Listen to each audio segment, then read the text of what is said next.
what's just, and they will defeat this initiative. I mean, unfortunately, if it does get qualified, then we will lose these just cause protections in their interim. So I think it's important to remember, one, that Alamedans are care and justice caring people, and two, that by a large majority in a poll before all of this stuff happened, that they support just cause eviction. So just to make sure we don't have any myths that are out there, I think we talked about this at the meeting. A landlord that is not getting paid rent can still evict.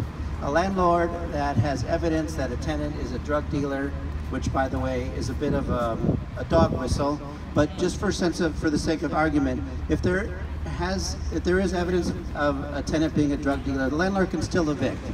If a tenant is violating their lease, a landlord can still evict. If a tenant or landlord wants to move in, do an owner movement for themselves or their family, they can still evict. If they want to take the property off the market, they can still evict. So when you hear somebody say that we're taking away rights of landlords, we're not. They have the same rights that they have today. They can evict people for cause. And all we're saying is that if you just want to evict for pure financial profit or for greed or for some other monetary motive, you just can't say, I'm sorry, you have to leave. So a landlord has to have just cause. That's all we're saying. So I just want to make sure that's clear so everyone understands exactly what we're doing. And if you hear myths out there, the true tenant protection measure is the one that we passed last week in the City Council. Yeah.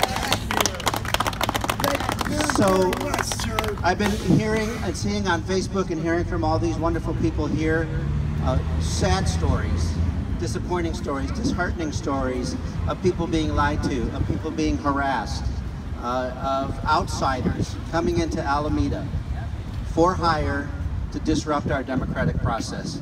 And it's disheartening. So one thing I would hope that comes out of this is that if you're listening, or somebody like Stephen is going to write about this, if you're coming into our city and you're asking us for support or for a signature, you better be respectful to us and you better be truthful to us.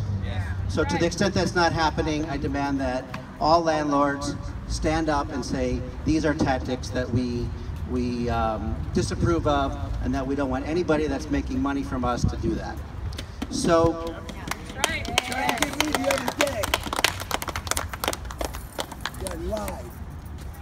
and I just want to say one last thing before I close. If you've signed this and you are a victim of this intimidation or this dishonesty, there is a form. The Renters Coalition here has those forms.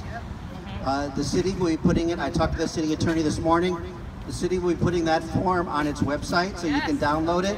The critical thing is you have to have that form turned in before the initiative proponents turn in their forms, their signatures. So if you have that form, bring it to the clerk's office.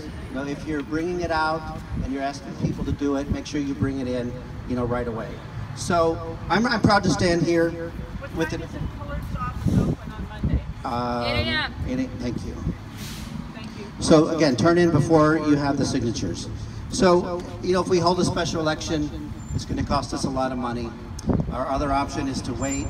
And if we wait, then tenants are not going to have the protections of just cause eviction. And as a friend of mine told me when I was, struggling to get over my personal ownership issues of the original L1 and finally was able to let it go, when you come down on the side of justice, you are never on the wrong side. So I'm proud to stand here with tenants, and I'm proud to fight for justice and for our tenants, and we're going to continue to do that whether I'm on the council or not. I'm proud to do that. So thank you very much for giving me the opportunity to speak, and like I said, Malia Vela also wanted to make sure that she conveyed her support for all of you in this effort. So thank you. Thank you.